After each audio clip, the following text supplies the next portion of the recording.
जैसा कि सबको पता था कि मानसून सत्र की कार्रवाई शुरू होगी तो हंगामा होगा, सवाल पूछे जाएंगे। जो विपक्ष, समूचा विपक्ष जिन सवालों को संसद का विशेष सत्र बुलाकर सरकार से पूछना चाहता था, देश की जनता के सामने रखना चाहता था, वो सवाल मानसून सत्र में तो उठने लाजमी थे।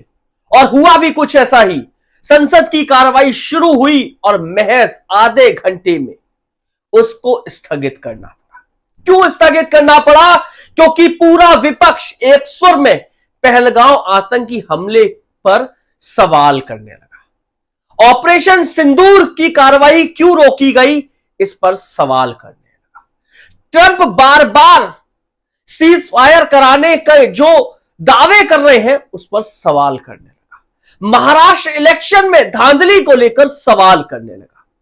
बिहार में मतदाता सूची की विशेष गहन पुनर्जांच को लेकर सवाल करने लगा। जी हां, ये सवाल तो उठने लाजमी थे क्योंकि समूचा विपक्ष इन पर लगातार सवाल उठा रहा है और सरकार से बात करने की कोशिश कर रहा है। पहलगांव आतंकी हमला हो, ऑपरेशन सिंदूर हो या ट्रंप का बार बार बयान, यह सवाल को लेकर समूचे विपक्ष ने संसद के विशेष सत्र तक बुलाने की मांग की थी। उन्होंने कहा था कि सरकार को जवाब तो देना पड़ेगा।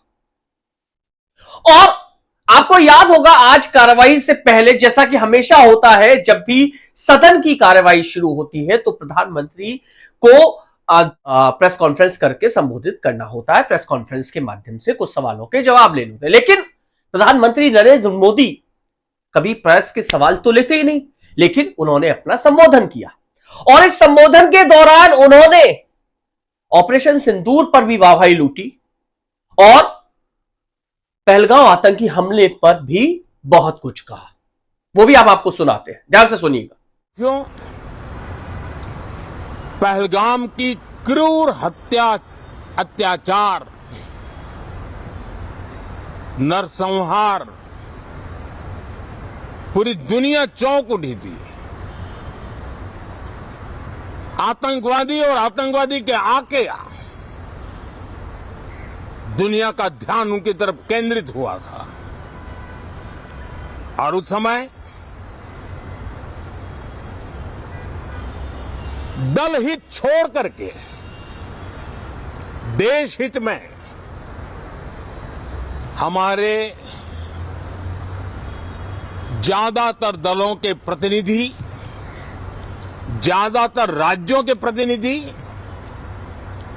विश्व भ्रमण किया, दुनिया के अनेक देशों में गए और एक स्वर से दुनिया के सामने आतंकवादियों का आका पाकिस्तान को बेनकाब करने का एक बहुत सफल अभियान। लेकिन इस सब के बावजूद उनको पता था कि जब अंदर जाएंगे सदन में तो सवाल खड़े होंगे। समूचा विपक्ष शुरुआत ही यहीं से करेगा और यही कारण रहा कि महज 2 मिनट में प्रधानमंत्री नरेंद्र मोदी सदन से बाहर निकल गए। जी हां, राहुल गांधी क्या कह रहे हैं, सुनिए जरा। हाउस में डिफेंस मिनिस्टर को बोलने देते हैं, उनके लोगों को बोलने देते हैं, मगर अगर विपक्ष का कोई कुछ कहना चाहता है तो अलाउड नहीं है। मैं लीडर ऑफ ऑपोजिशन है, मैं लीडर ऑफ ऑपोजिशन हूँ, मेरा हक है, मुझे तो कभी बोलना ही नहीं देते हैं। ये एक नया अप्रोच है। सर, पीएम ने विजय उत्सव सत्र बोला है। सर, पीएम बोल रहे हैं कि विजय उत्सव सत्र है सेलिब्रेटेड सर, बट दौड़ के निकले हाउस से 1 सेकंड में।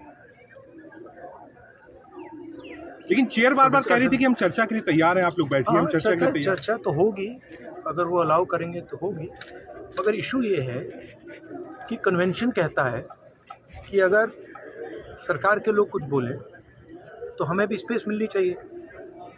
हम 2 शब्द कहना चाहते थे मगर विपक्ष को ये अलाउड नहीं। Thank you. हम तो फिर भी 2 मिनट की बात कर रहे हैं, राहुल गांधी तो महज 2 सेकंड की बात कर रहे हैं कि प्रधानमंत्री नरेंद्र मोदी 2 सेकंड में भाग खड़े हुए। जी हां, जब समूचा विपक्ष एक सवाल पर अड़ गया कि ऑपरेशन सिंदूर, पहलगांव और ट्रंप पर चुप क्यों है सरकार, तो राजनाथ सिंह सामने आए। उन्होंने कहा कि हम जवाब देंगे, हम सब सवालों पर जवाब देंगे। लेकिन यह कार्रवाई तो पहले भी हो सकती थी, तो संसद के विशेष सत्र को क्यों नहीं बुलाया गया, यह सवाल खड़ा होता है। सरकार को यदि जवाब देने थे और सरकार जवाब देने के लिए तैयार थी, तो यह काम तो पहले भी हो सकता था। तो मानसून सत्र जो कि नई योजनाओं के लिए आता है, उसके समय को क्यों बर्बाद किया जा रहा है। अगले 25 घंटों में ऑपरेशन सिंदूर हो, पहलगांव आतंकी हमला हो या ट्रंप से जुड़े हुए मुद्दे हो, इन सभी पर सवाल और जवाब के लिए समय निर्धारित किया गया है। अब देखना यह होगा कि विपक्ष के इन सवालों से सरकार किस तरीके से अपना बचाव करती है, या वाकई में जो ऑपरेशन सिंदूर के दौरान घटित हुआ उस सब पर खुलकर जवाब देती है। क्योंकि समझने वाली चीज यह है, जब से पहलगांव आतंकी हमला हुआ है, तब से समूचा विपक्ष, जैसा कि प्रधानमंत्री नरेंद्र मोदी ने भी कहा कि ऑपरेशन सिंदूर के दौरान समूचे विपक्ष ने एकजुटता का परिचय देते हुए, जिसकी तारीफ प्रधानमंत्री नरेंद्र मोदी खुद को करने से नहीं रोक पाए, एक साथ एक स्वर में खड़े हुए और पाकिस्तान को जवाब भी दिया गया। लेकिन जब बात बाहर की खत्म हो गई, तो अंदर सवाल तो पूछने थे ही कि जब पूरा विपक्ष एक साथ खड़ा हुआ था, तो आखिर अचानक ऑपरेशन सिंदूर की कार्रवाई को एकाएक क्यों रोक दिया गया। अमेरिकी राष्ट्रपति डोनाल्ड ट्रंप के इस दावे को खारिज क्यों नहीं किया गया कि उन्होंने हिंदुस्तान से ट्रेड रोकने की धमकी देकर, पाकिस्तान से ट्रेड रोकने की यानी व्यापार रोकने की धमकी देकर इस युद्ध को रुकवाया, ऑपरेशन सिंदूर को रुकवाया। और ट्रंप ने एक बार नहीं, 10 बार, 20 बार, कई बार ये दावे किए और बार बार किए। ट्रंप अपने इस दावे को दोहराते रहे और भारत की सरकार चुप्पी साधती रही। प्रधानमंत्री नरेंद्र मोदी चुप्पी साधते रहे, रक्षा मंत्री चुप्पी साधते रहे, गृह मंत्री चुप्पी साधती रहे, विदेश मंत्री चुप्पी साधते रहे। समझने वाली चीज यह है कि आखिर ये चुप्पी क्यों थी, और जब चुप्पी थी तो सवाल तो उठने लाजमी थे, और इन सवालों के जवाब अब मानसून के विशेष सत्र के दौरान देने जरूरी होंगे। लेकिन यदि इनके जवाब थे तो समय से क्यों नहीं दिए गए, यह एक बड़ा सवाल खड़ा होता है। और आखिर ऐसा क्या हुआ, क्योंकि पहलगांव आतंकी हमले के दौरान जो फोटो दिए गए थे आतंकियों के, वो तो एनआईए ने सिद्ध कर दिया कि वो तो फर्जी फोटो थे। तो फिर एनआईए या और जांच एजेंसियां ढूंढ किन आतंकियों को रही है, ये भी अभी क्लियर नहीं है। फिर ऑपरेशन सिंदूर के दौरान जब हम जीत की कगार पर थे, जैसा कि सरकार ने कहा, हम आगे बढ़ सकते थे, हम ऑक्यूपाइड कश्मीर जो कि पाकिस्तान द्वारा पीओके, जो कि हमारा अभिन्न अंग है, ले सकते थे। अचानक ऑपरेशन सिंदूर क्यों रोक दिया गया, एक झटके में क्यों रोक दिया गया। लेकिन इस पर भी पूरी की पूरी भारतीय जनता पार्टी की सरकार, मोदी, अमित शाह चुप्पी साधे हुए हैं।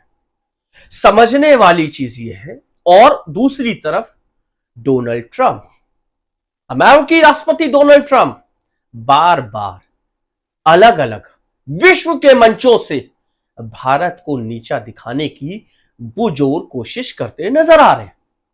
इस पर भी मोदी और अमित शाह की चुप्पी एक बड़ा सवाल खड़ा करती है, समझने वाली चीज है।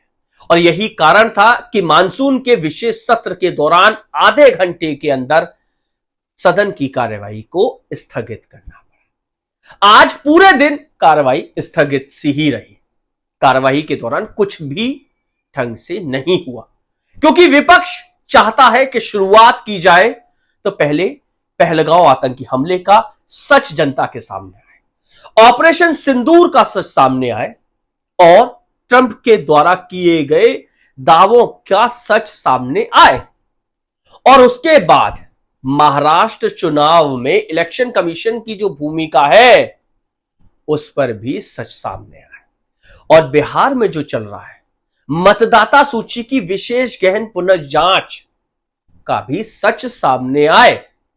इस सब पर समूचा विपक्ष एक स्वर में, जैसा कि चैनल बता रहे थे कि विपक्ष टूट चुका है, इंडिया गठबंधन टूट चुका है, कोई दल आया नहीं, कोई दल आया नहीं, लेकिन मानसून सत्र के विशेष सदन में पहले दिन दिख गया कि इंडिया अलायंस एकजुट खड़ा है। अब देखना यह होगा कि जैसा कि राजनाथ सिंह ने कहा कि हम सभी सवालों के जवाब देने के लिए तैयार हैं, तो विपक्ष के द्वारा पूछे जाने वाले सवालों पर सरकार कितनी प्रिपरेशन करके आई है कि क्या वो सवालों को गोल गोल घुमा पाएगी, या विपक्ष के सवाल इतने तीखे हो जाएंगे कि सवालों के जवाब देने से बीजेपी या राजनाथ सिंह अपने आप को बचाते नजर आएंगे। बहरहाल सदन की कार्रवाई पर निगाह बनाकर रखेंगे। यदि आपने मेरे इस चैनल को लाइक नहीं किया तो लाइक कर लीजिए, सब्सक्राइब कर लीजिए और कमेंट करके मुझे बताइए कि मुझे क्या और ऐड करना है, जिससे कि मैं आप सभी तक बेबाक अंदाज में खबरें पहुंचाता रहूं। नमस्कार।